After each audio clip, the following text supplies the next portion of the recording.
Hey everybody, over the past couple of weeks I've been playing a lot of Avowed. Currently I have around 55-60 hours of playtime, give or take, and I'm on what I suppose you could call Chapter 3 on the third region that we go to in the story. This video will be sort of an analysis slash critique slash commentary on what I've played so far, nothing too formal, and then we'll return to it again when I finish the game, just as I did with Veilguard, as it is easier for me to get my thoughts out in parts for these bigger games. And it's not even that Avowed is meant to be that big. Compared to Kingdom Come Deliverance 2, this game is a shrimp, for example, but it does have a lot of ground to cover and quite a few side quests spread out around the lands for players to find and engage with. So far, I haven't seen these quests marked on the map, so I think that the only way to find them and start them is through exploration and finding these named NPCs with an exclamation mark over their head. I can't be 100% sure that I've found and done all of them so far, but I have been trying to. I'm honestly not enjoying myself that much by doing this, but much like it was with Veilguard, I am genuinely trying to be thorough and give this game a fair assessment. If I'm talking badly about a game, I want to know what I'm talking about. I want to play it thoroughly, I want to be able to actually have arguments in regards to what are the things that the game is not doing well, or what are the things that the game could be doing better, etc. I also like to try and see what it is that people like so much about a game, if that is the case, and what exactly are, for example, game journalists glazing the game in regards of, because there's a lot of that going on. There's a massive amount of copium when it comes to Avowed. We're actually going to follow this video up with another one in the next few days in regards to a big lie that's circulating the internet right now, saying that Avowed is a massive success on Game Pass. The problem is that, similarly to Veilguard, the more I play of this game with the intention to not skip any good content that may be hiding somewhere, with the intention to be able to be accurate, the worse the experience becomes. If it was up to me, I'd be using the Game Pass subscription to play something else, or I would just be playing Yakuza, Pirates in Hawaii, or Monster Hunter Wilds. Because the side content in this game has been truly disappointing. The main quests and story have been decent, but everything else is subpar. I haven't found a side quest that has been halfway interesting or well acted. I'm going to be doing my best not to compare this game to other games, since this is a massive trigger to some people, but sometimes it will be inevitable. Some like to say that comparison is a thief of joy. That's not why comparisons are drawn. It's not to look at a game and purposefully find faults in it. It's to exemplify how something could have been done more efficiently, or to point out when something is missing. False comparisons can always be very easily argued against. Anyone can call out an unfair comparison and argue why it shouldn't be made. If they can't do that though, if all they can say is that comparison is a thief of joy, trying to dismiss them, that looks more to me like someone unable to defend against the arguments that they're up against. But anyway, let's cut the intro yap and let's get in there.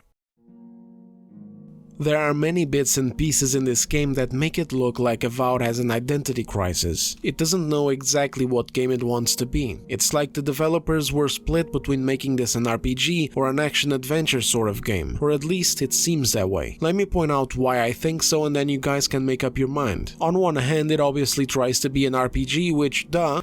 No shit. Of course it does. It's a game from Obsidian, and that's generally what they do. It's generally what they're known for. So you end up starting the game with some really nice things, such as having to pick one of 5 different backgrounds for your character: Arcane Scholar, Court Augur, Noble Scion, Vanguard Scout, or War Hero. I have 2 save files, one as a Court Augur and one as a War Hero. These backgrounds end up giving you special dialogue options in accordance to what you picked. They are there mostly just to add flavor to your playthrough, giving your character a specific personality. I haven't had an instance yet where I could leverage it to have an advantage or an alternate outcome, though I have noticed with War Hero I have the chance of choosing to have a special sort of relationship with one of the antagonists of the game, but it's only there as flavor as well. So far it hasn't done anything at all practical. When speaking to this antagonist, she claims she doesn't know me and that this past that we can allude to doesn't matter, as it was before she died and became a death card. Now, it's okay to have additional dialogue options that merely add flavor to your playthrough. I love flavor. When done well, it can even add replayability, but in an RPG, you shouldn't replace flavor with functionality. Even the other special dialogue choices based on my attributes, such as intelligence, perception, etc., are mostly there as flavor. I haven't gotten locked out of doing anything at all, or being able to convince a character of something, or make a special contextual decision based on not having the required attributes attributes. There's always another basic dialogue option that will lead you to what you need. So while some flavor is nice to have when everything is just for flavor but all outcomes still remain the same or largely the same, well, it's kind of pointless, isn't it? Part of Avowed being an RPG also brings with it a few different choices and outcomes throughout the story. I'm still seeing where mine lead. So far I've only seen one of my choices having an impact, but hopefully there's going to be more as the story unfolds. However, it's not been worth the trade-off with the lack of depth and interactivity present in this game. Every choice and consequence that you have comes in the form of dialogue choices. You can't really be autonomous and make organic gameplay-driven decisions, nor can you impact the world around you in any other way, not even minimal ones. We'll get to examples of that in the last point of the video. There's a lot of dialogue options based on your background and based on attribute skill checks. The issue is them not being very functional. In New Vegas, for example, you could actually solve quests differently if you had the skills necessary for a specific optional speech check, to the point of it being ridiculously overpowered even, as you could beat what was essentially the game's final boss, a warlord, with basically winning a debate against him via having high speech skill. On the total initiative, the asylum officers. President Trump? I really don't know what he said at the end of that sentence. I don't think he knows what he said either. Look, I've seen some minimal things, like for example, if you have a lot of might, you can sometimes intimidate some people into not fighting you, but that's about it. Then we have the companions. There's 4 of them to be precise, 2 dudes and 2 ladies. They are fine, I guess. I think I'll wait until the next video to lay them out in detail if their personal quests end up adding more information, but so far they're just kind of there. Sometimes I'm desperately skipping dialogue and then just skimming through the subtitles. I am not used to Obsidian writing being this boring. It really is one hell of a difference without Chris Avellone on board. But man, I mean, they haven't been annoying or preachy or borderline retarded like in Veilguard, but that's about the only positive thing that I can say about them. Aside from that, they're just there, even when they shouldn't be there in accordance to their own principles. Sadly, there is no reputation system with these companions. You're just stuck with them. You can't deny their help and you cannot get rid of them. They are vocal in regards to what they approve or disapprove of in the moment, and then they can also bring it up at camp in further optional conversations. Katoa and Hayako. They were trying to protect their community. From your people, no less. And you killed them. You didn't think, period. Don't make this about me.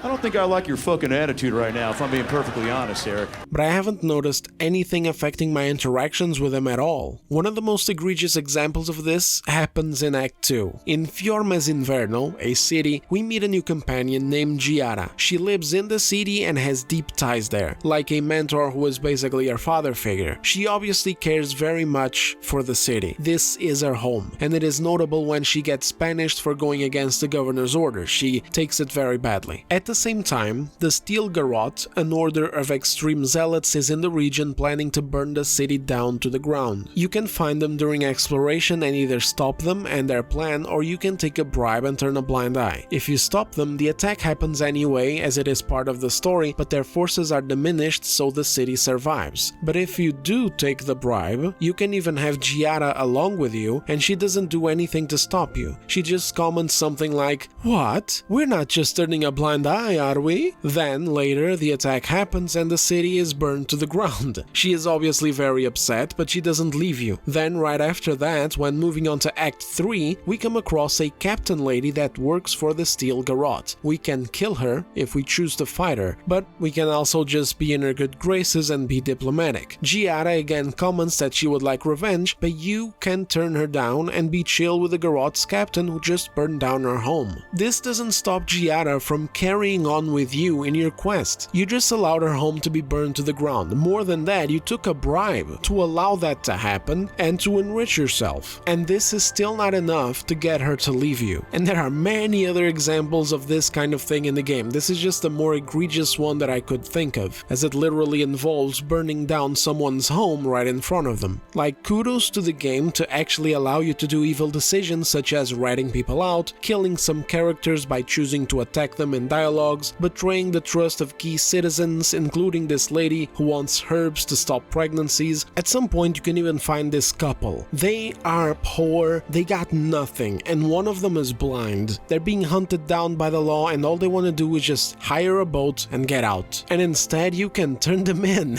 This makes some of the characters in your party go, "Envoy?" Like, they're mad, they're big mad, but they're still not going to leave you and it's still not going to impact anything. I mean, don't get me wrong, there's a little bit of a friendship thing that unlocks, and if you use the companion enough times, you get a little boon, like they train you and stuff like that, and they open up more in conversations. I still got this with Kai, despite doing some evil-ass decisions. So that's why I think that none of this matters. Your companions are very just in that way, you know, they're always going to be disapproving of you if you play that way. Kai, the bald lizard guy, hates these actions. He's very anti-Adir, which is the empire that you're from. Marius is usually quieter, he doesn't have a particular hard-on against Adir, but he still hates injustice, so he doesn't like it either. Giara is the same, but none of them ever leave you or just like, so far just nothing has happened. I haven't had a blowout with one of them, none of them has left me, none of them has been like, if you do that again, I'm gonna get the fuck out of here. Nothing. I'll keep an eye out as I approach the endgame to see if maybe they betray us in the end, maybe, I don't know. While I appreciate giving players some options, this is definitely something that would have benefited from some sort of bonding or reputation system and companions of diverse personalities. In the Outer Worlds, for example, there were lines that you could cross that would make some of your companions straight up leave you or even turn hostile against you or not even want to join you in the first place. And they had different personalities, which meant that some decisions would be approved or disapproved by them on both ends of the morality spectrum. And lastly, on this RPG sort of thing, the game also features several different factions. You've got the Empire of Adir, the Rebels, the Zealots of the Steel Garrote, the Animancers, the Outlaws of Thirdborn, and the Pergrunen of Solace Keep. So far, these are the ones that I've met at least, but sadly, you've got no reputation system with any of them either. There's nothing that you can do to piss one faction off, nor build rapport with another, and so of course there's no benefits or consequences to be had when dealing with them. The story has a set path that it has to move through, while you have some story-driven encounters that do react to past decisions, such as the one with the Steel Garrote and the Rebels. That's it, and it is very weak. Again, using the city being burned to the ground as an example, if you go into that cave and you defeat all of the Steel Garrote soldiers, you ruin their plans completely and they know that it was you. Regardless of this though, by the end of that chapter, when we're moving on to Thirdborn, that captain that I mentioned that Giara gets mad if we don't kill her, she shows up anyway. And even if you kill their soldiers and ruin their plans, she is still going to be cordial with you. So by now you must have noticed this pattern of the game adding some features that would fit into what an RPG does, but not going anywhere with it, not working them into the experience and not fleshing them out. And here's the deal, I don't care how much you love or hate this game, I only care about one thing here, which is this. In both world interaction, which we'll get to in a minute as well, and RPG elements, and by RPG elements I mean everything, big and small, such as reputation systems, choices and consequences, etc. Avowed is a sign of regression from Obsidian, and this needs to be called out because I don't want their next game to be another regression. New Vegas to Outer Worlds was already several steps backward, but you know what, whatever. It had been like 9 years, that's a lot of time and a lot of people leaving and new people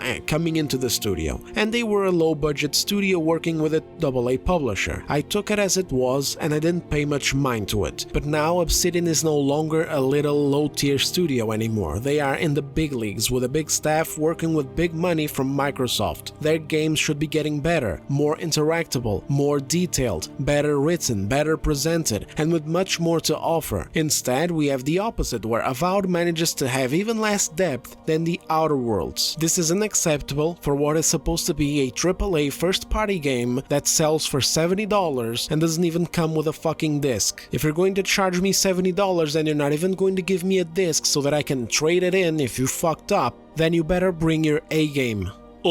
Actually, it released on Game Pass. Fuck the Game Pass. I don't care about the Game Pass. I'm using it to play the game, don't get me wrong, because of what they did with no disc, but this is not a solution. I don't want a subscription future. I want a future where I own my games. The mainstream gaming media will keep praising this game for nothing because that's what they do. Games journalism is just an agenda-oriented PR firm at this point. If a game is a plus for their culture war, they will cope and make shit up to prop it up. If not, they'll do the opposite. I don't want that. I just want at least a smidgen of objectivity to be acknowledged here, and for this game, it is that there is a regression and Obsidian needs to fix it. They can't grow complacent by listening to what the game's media is saying. Studios listening to them is what's going to spell their downfall. They're not the ones buying games, we are. With that said, let's proceed.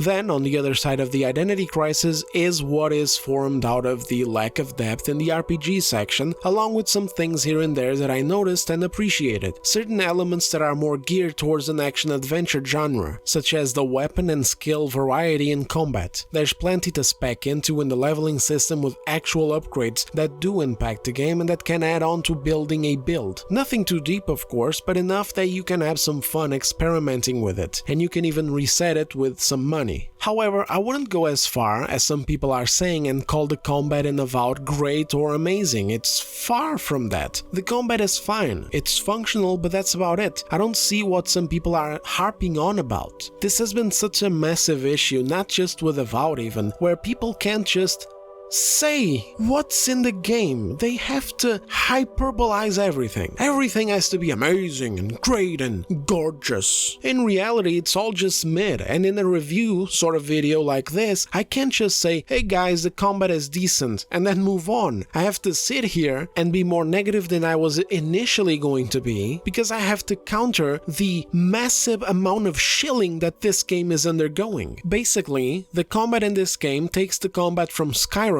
specifically the weapon-based combat with the swords, axes, and maces, and makes it a bit better by adding impact animations when hitting enemies. We all know that while playing Skyrim, sometimes we can feel like we're swinging at the air. There is a sound cue that indicates when we land a hit, but there's no physical display unless you land a critical hit, which makes the enemy stagger, or unless you hit an enemy that is blocking. In Avowed, there is an animation that makes that impact be seen, and that's it. There's also other active skills to buy, such as a shoulder charge of sorts, a shield bash, the ability to parry, a flurry of blows, and a spinning attack. Besides this, we have some passive damage increases. These are for all of the types of weapons in the game. They are nice to work towards, but that's it. There's nothing here that wasn't done over a decade ago. Magic-based combat is a bit of a mixed bag. You have a neat set of spells to use, nice looking animations, but spell variation is very limited. You have 4 fire spells, 3 shock spells, 5 frost spells, 3 gravity spells, 1 corrosion spell, and 3 weapon summon spells, a spear, a bow, and a staff that acts like a two-handed weapon. Aside from this, in the ranger skill tree, you can also summon a bear, summon vines to hold enemies in place, go invisible, and then this power that makes you faster attacking, kind of like that Skyrim shout that allows you to attack way faster. Then there's a bunch of other skills that are passive as well. Some add a bit more oomph to your playstyle. They definitely did a good job here to keep you always having something worth unlocking in the skill trees. The bad part comes in the lack of variety. For example, utility spells. If you look at Skyrim's spell list, it blows Avoweds out of the water. There's a bunch of stuff that can be even used outside of combat, but sadly Avowed suffers from that major issue of not having much of anything to do or interact with outside of combat. The world is practically dead, but I'm not going to get too ahead of myself here. Let me take a step back, we'll get there in a second. Magic has some nifty things here and there. For example, shock spells interact with water.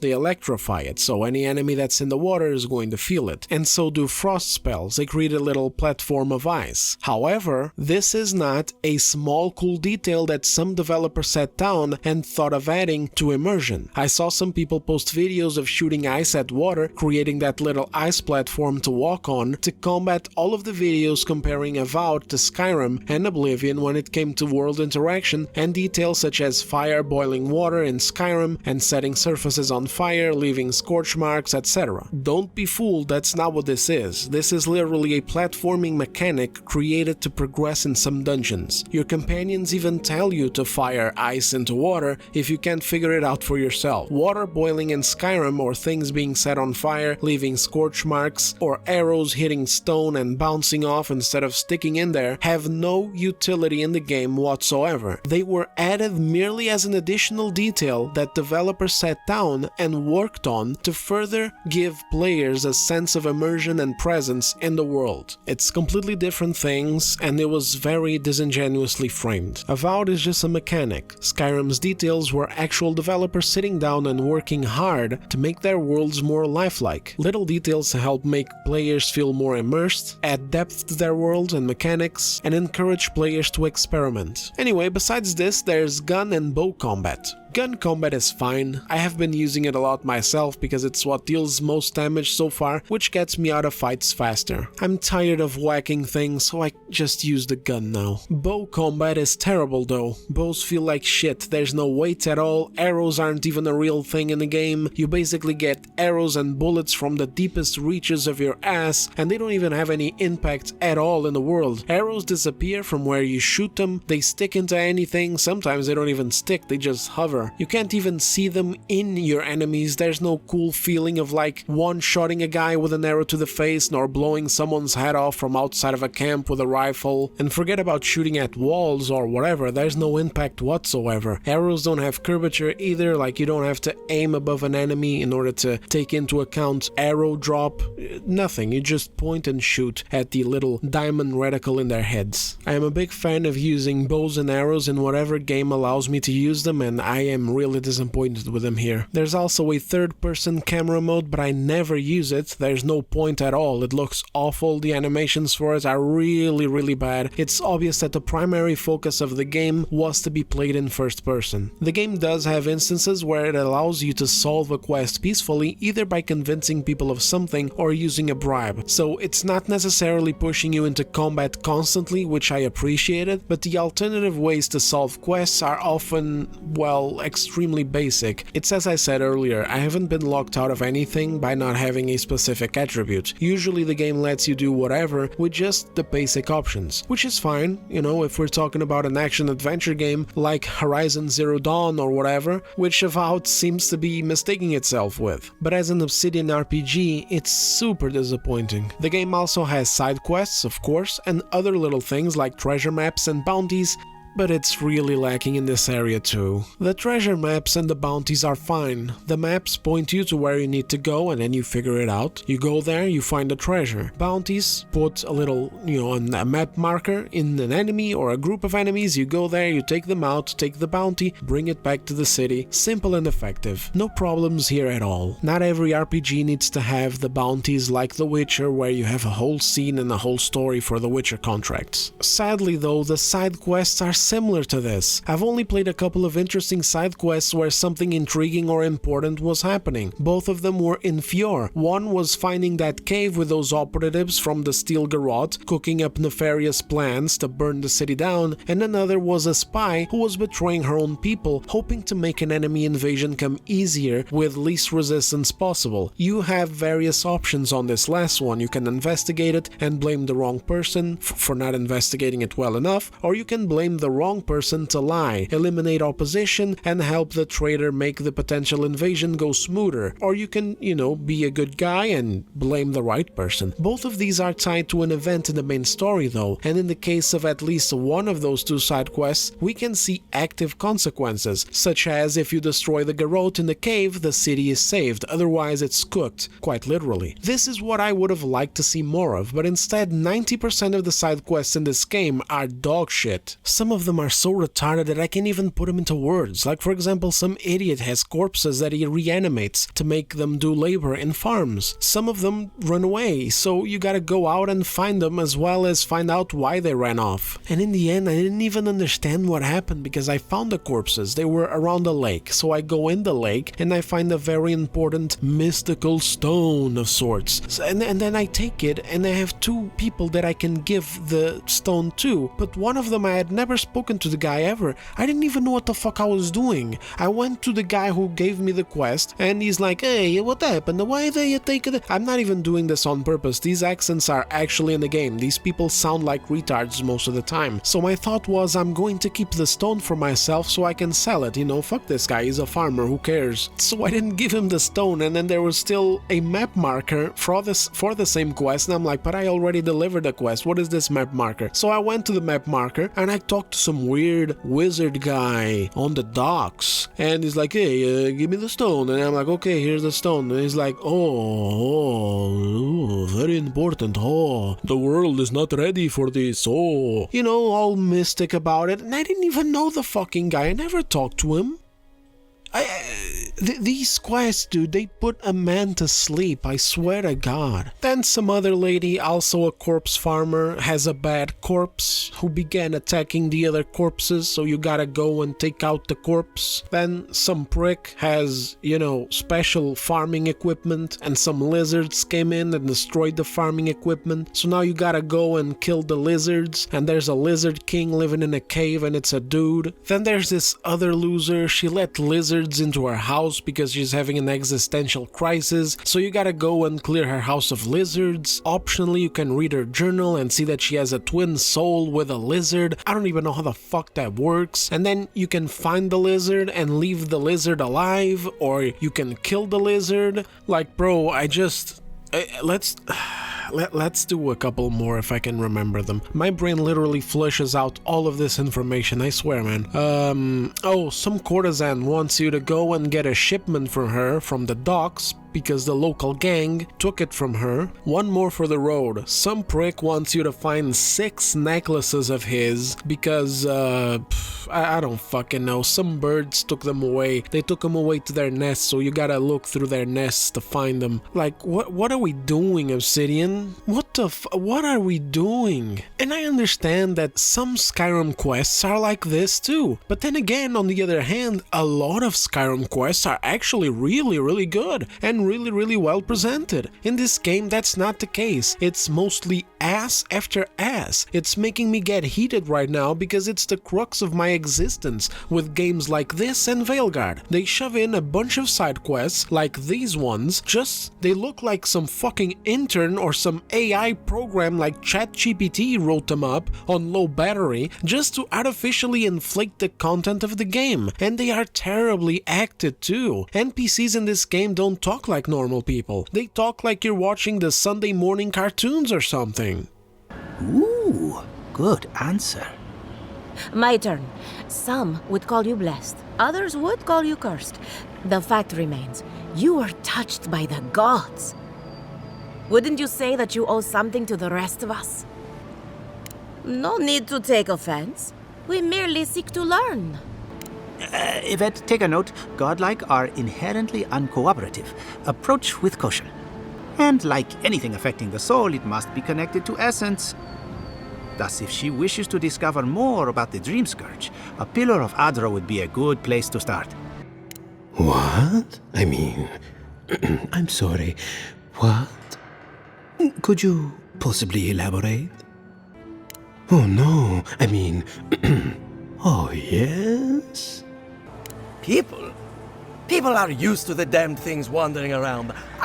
If Elia finds out, I'll never hear the end. You're an Imperial envoy, no? You must know, but maybe there is something. Maybe I know where they went. I've caught them trying to shamble off to the nearby lake before. There may not be much left, but feel free to take a look. So once again, there's that pattern of the game offering us something but not fleshing it out enough to make it a central sort of motor of the game. This time on the side of action-adventure, where if you're neglecting RPG elements, you should at least work harder on making sure that combat offers more variety, challenge, and uniqueness, beyond simply swinging a stick and pressing an ability button. And if you're doing side quests, then oh my god, please just give me something halfway serious and compelling. In games like Horizon Zero Dawn, for example, at least you're being a hero and a savior of some kind, taking out deadly machines and receiving thanks from villagers and shit. In here, I get some goofy ass dude. Hey, I don't know what else to do. Why, mamma mia, my farming corpses, the reindeer in the way. Such a trifle. What will I do when Marcello comes back and find out? Please, go get them for me, envoy. Go get them for me and I give you a reward. Like, what the fuck is this? May I remind you that in this area, in Fjord del fucking whatever the fuck is called, Emerald Stair, in this area, these people are supposed to be going through a devastating famine and disease. That's what they're supposed to be going through. And anytime I go around, I find NPCs that sound like this. Hey, envoy, how are you doing? What the fuck is this? Why is everyone so quirky? In opposition to the nice RPG addition of being able to pick our backgrounds and being able to put points into these 6 main attributes, might, constitution, dexterity, perception, intellect, and resolve, stands this giant fucking monolith of anti-RPG mediocrity where the game doesn't allow you to do a goddamn thing except for collecting loot. It's not a meme, you really can't do a damn thing in this game. You can't engage with anything or anyone unless it's specifically scripted for you to do so, even if the NPC in question is an enemy of yours. And this has been my biggest gripe with this game. It affects the game in far more deeper ways than it looks like, because it's not just a simple inability to be able to hit a random NPC and then cause a huge fight with guards coming after you from all directions, or the simple inability to bother NPCs by stealing from them and then again having guards coming after you. This is just how it's presented in the surface, but underneath hides a much more widespread issue that impacts our enjoyment of the game because of the lack of interactivity. Basically, a limitation in mechanics and interactivity affects how you interact with the world at a wider level that you don't even expect. The way that you solve quests, the way that you roleplay, the way that you attain money, how you engage even in combat encounters, how you engage outside of combat encounters. Some things are very small and silly, but they still count. And for example, going back to the magic situation, if you have a lack of interactivity and mechanics put into your game, you're going to limit yourself in what you can put in the game for players to engage with. Just think back to how many spells Skyrim has that are used outside of combat. By having a system where stealing is something that people can do to enrich themselves, they open the way to spells that you can use outside of combat to give you invisibility, or the muffle spell to make sure that your footsteps are not as noisy, or other crap in the alteration tree, like for example using the transmutation spell to turn iron into steel and steel into gold. And before more shills pop up in the comments, no, Avowed doesn't need these spells specifically. It's not about Skyrim, it's about Obsidian crippling itself with these huge limitations that come across more like the game is unfinished. Forget the fact that it is embarrassing as fuck for NPCs in an RPG to literally be unmoving cardboard cutouts that react to nothing. Forget that for a second and think about it in a wider scope. Think about how much this game as an RPG limits itself by not having these basic foundational features in it. Because it's not just about killing NPCs, it creates a whole ecosystem, and then developers have even more freedom to add other crap to that ecosystem to give players advantages or simply interactions. In Outer Worlds, for example, we can't be caught in some places, so we have the holographic disguises, which are limited. You have to be very careful when you move, you have to watch out for enemy patrols to make sure that you are not caught. By simply having that, you already have another way to finish certain quests, which is by stealth, instead of just barging in. And Fallout doesn't have this stuff, and neither does Skyrim. Again, it's not about Bethesda's games, it's about Obsidian being lazy and watering down the mechanical scope of their own games, and also how much it fucks up the immersion, making this world feel like nothing but a cardboard background. All you can do is talk to NPCs or do combat, and anytime you can talk to an NPC, it's because that NPC has to be specifically marked in the game as a merchant or an NPC that gives information, like the exposition guy at the embassy. And in the case of combat, you know, hitting people, the NPCs have to be marked as enemies and specifically in open conflict with you, the player. It doesn't even work if it's just an NPC marked as an enemy. If you want to roleplay as some kind of assassin and take out main targets from the story in far cooler ways that accentuate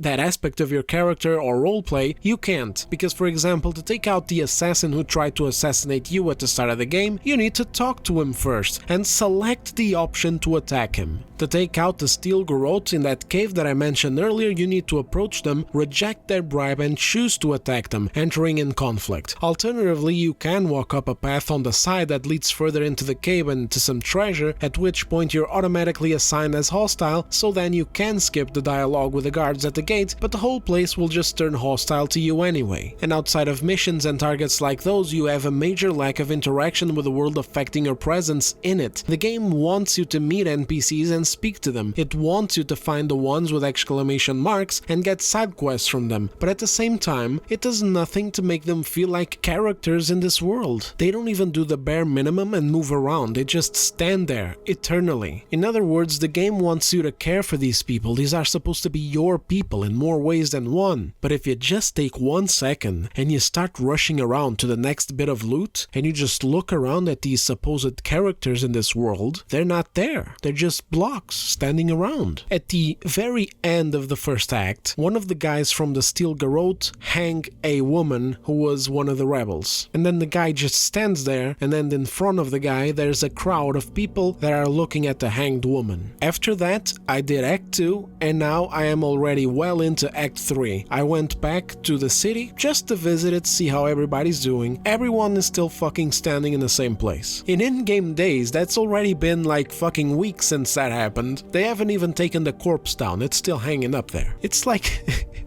It's like if you were playing Skyrim and you walk into Solitude and there's that event that happens where they cut off the head of Rogvir because he opened the gate. It's like if that happened and then you progress halfway through the main story and you go back to Solitude and everyone is still just standing there at Rogvir's lifeless corpse on the ground. Except that doesn't happen because things move on, in real time too. In real time you see the character standing there, they react to the execution, there's even the animation for that, and then of course they all just go back to doing their thing. They all just leave. The captain is over there.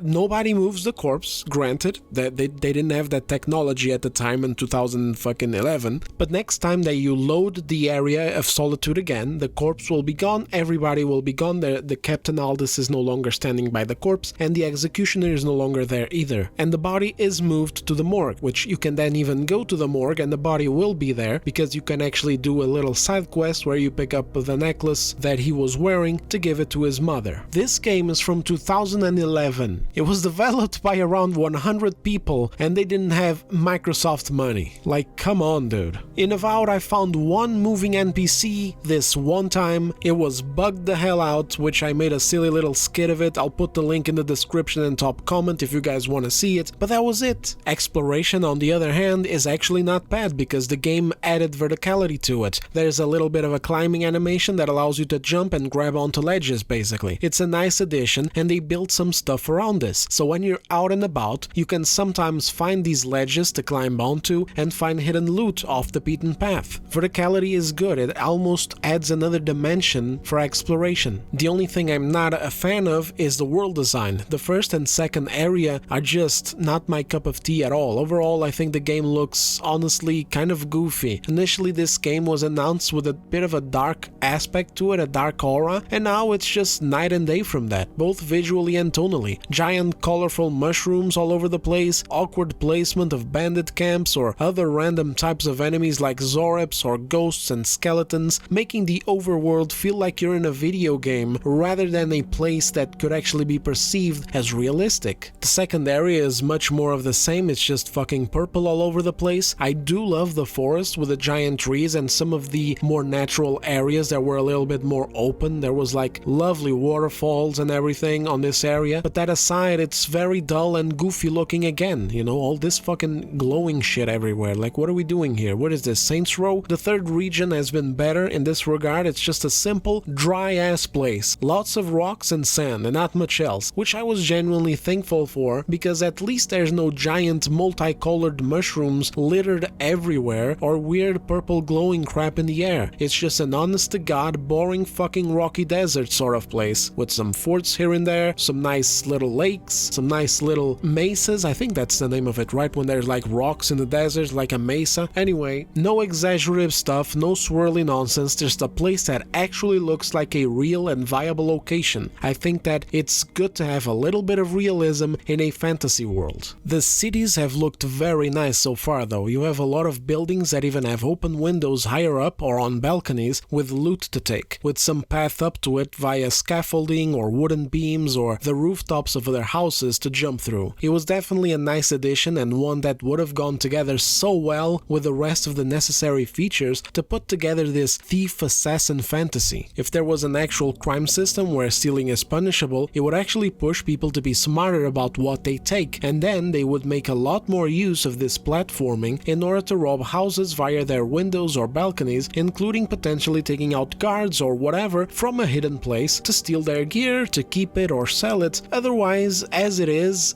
people don't really have much of an incentive to get up there and do these kinds of things. I watched some streamers play the game over the past few weeks. I mean, everybody moved on to like Monster Hunter Wilds now, but back when Avowed was fresh, I was watching some playthroughs, I was watching some streamers going through it, and I barely saw anyone engaging with this kind of thing. Except, of course, for climbing up the lighthouse and jumping into the water. It is what it is. It's another example of these elements kind of not going together. According to the director, Carrie Patel, Avowed was originally a multiplayer take on Skyrim, which is funny because apparently we aren't allowed to compare the two. It's totally inconceivable according to the shills. It's like the difference between a cup of water and a BMW Series 3. Anyway, during development, Avowed suffered through 2 reboots, eventually ending up as a fully single-player game. I can actually see now how this split between RPG and action-adventure could come from having these elements built originally for the game to be multiplayer and then ditched. Basically, it would be chaotic to have a crime and reputation system for an online game with multiple morons running around, so of course, remove all of it. It would also be chaotic to have the ability to hit any NPC or steal from them, so of course, remove all of it. It would be pointless to add immersion in a multiplayer game, you know, by having NPCs walking around living their own lives and meaningfully interacting with the players when players would just be running around from A to B delivering quests and shit, so of course, remove all of it. It's kind of why I was never able to get into the Elder Scrolls Online, and Fallout 76 for that matter. I like an experience that is immersive, and running around just being one of many pawns focused on doing quest after quest after quest and leveling my character through combat encounters was not my idea of what an Elder Scrolls game should play like, so I ditched it. This was such an insanely huge L on Obsidian. They had so long to make this game, and the original idea of making it multiplayer was stupid to begin with. If your idea is to have a take on Skyrim, much like Outer Worlds is a take on Fallout, then don't go the multiplayer route. And if by chance you do go the multiplayer route and then you decide to scrap it, then at the very least make sure to scrap everything and work to implement the necessary changes to make a respectable RPG instead of something so insanely shallow that it can't even commit to one genre or another. This is too shallow to be an RPG and it's too lame to be an action-adventure game. Usually, RPG players can excuse a less refined combat system and trade for good RPG elements and world interaction, and action-adventure players can excuse weak RPG elements and world interaction and trade for refined combat and traversal. But if you're kind of half-assing both of these avenues, then what the hell are you doing? You may as well have just called this Pillars of Eternity 3 and done the game like the previous Pillars of Eternity games, because this just ends up feeling so unfinished, so out of place, so bereft of an identity. Some instances layers of this was truly mind-boggling. This is the stuff I said I'd mention in the last point of the video. At the closing of the first act in Paradise, you can find the leader of the rebels who tried to take you out, and you can choose to take him out in a fight. If you do this, as a consequence they kill Garrick as retaliation. Garrick is the first companion that you get in the tutorial. He's temporary, and then he stays at the embassy when you arrive in Paradise after the tutorial. He was actually very likable. You know, he's just a soldier following orders who actually respected you as the envoy and worked with the good of the Empire in mind. So anyway, I am leaving Paradise to go to the next area, you know, the Emerald Stair with Fjormes Inverno, the city, and I have no idea that Garrick was killed. Before reaching the gate to leave, I find a rebel douchebag. He's there to give me a stern warning, you know, like a threat, going off about consequences for my actions, blah blah blah blah blah. I ignore him, go up the ramp, talk to a gate guard to leave, and she tells me that the rebels killed Garrick as retaliation. Naturally, I get pissed, so I go back down the ramp, intending to fuck up the guy's legs. And despite him being an enemy faction NPC, I still can't do a damn thing. He's there, but it's like he isn't. We can't touch him. Everything goes right through him. Bullets go right through him. Sword slashes go right through him. Nothing happens. He doesn't even fucking react. And of course we can't talk to him either. Then later in the Fjord arc I run into another cave with another faction in there. Again, rebels. They all hate me and I hate them, but I can't do anything because they are locked to a quest. Another thing that happens and that bothers me a lot is actually in regards to that Steel Garrote captain that I mentioned earlier, the one that Giada wanted to kill. When she talks to you, you have the option to choose the attack button and kill them right there and then. But I thought that I could be chill in a dialogue, you know what I mean? To pretend like I'm cool with them, you know, like, hey fellas, I don't want any trouble, right? We're all men here, except for the rat in the back and the lady at the front, although I would never dare to assume anyone's gender, of course, especially not in a Matt Hansen video game, but then leave the dialogue and take them by surprise afterwards. Because I mean, duh, it's a fucking RPG. Of course I'm going to do that if I, you know, if I see an advantage in a fight, then I'm going to take it. Some of these fights are tough. Why make them harder for myself by initiating them face to face instead of gaining an upper hand by being an asshole? Especially while playing as a ranger or a wizard where my forte are stealth and ranged weapons. So I play nice and I exit the dialogue and then I get up on these ramparts and try to take them out. Again, surprise surprise, nothing happened. Despite them being enemy soldiers from a faction I already made an enemy of by killing their homies in that cave previously, I still can't attack them. Hits go right through them and they don't even react, there's nothing. They may as well be a fart in the wind. This game is coded like something from 1997.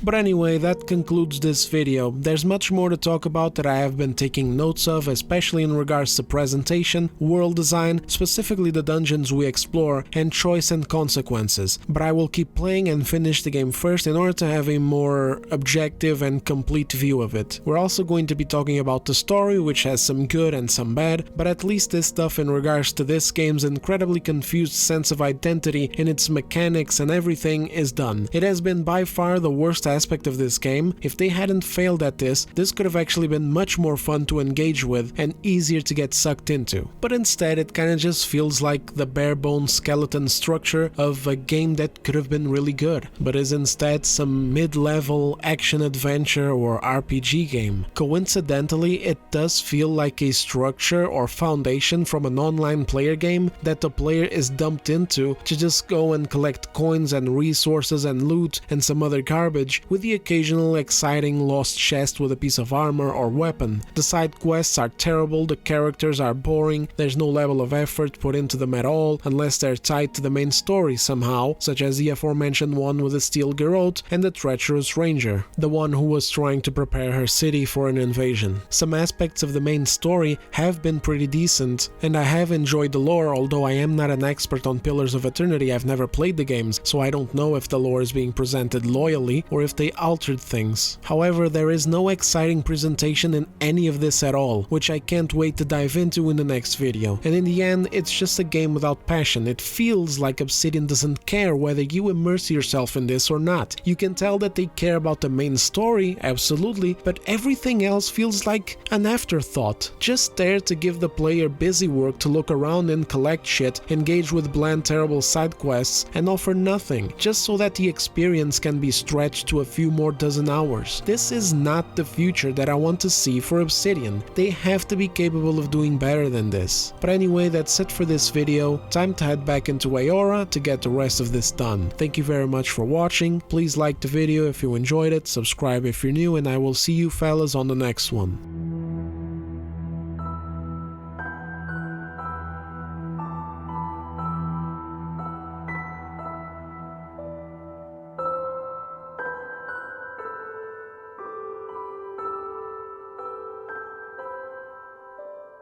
You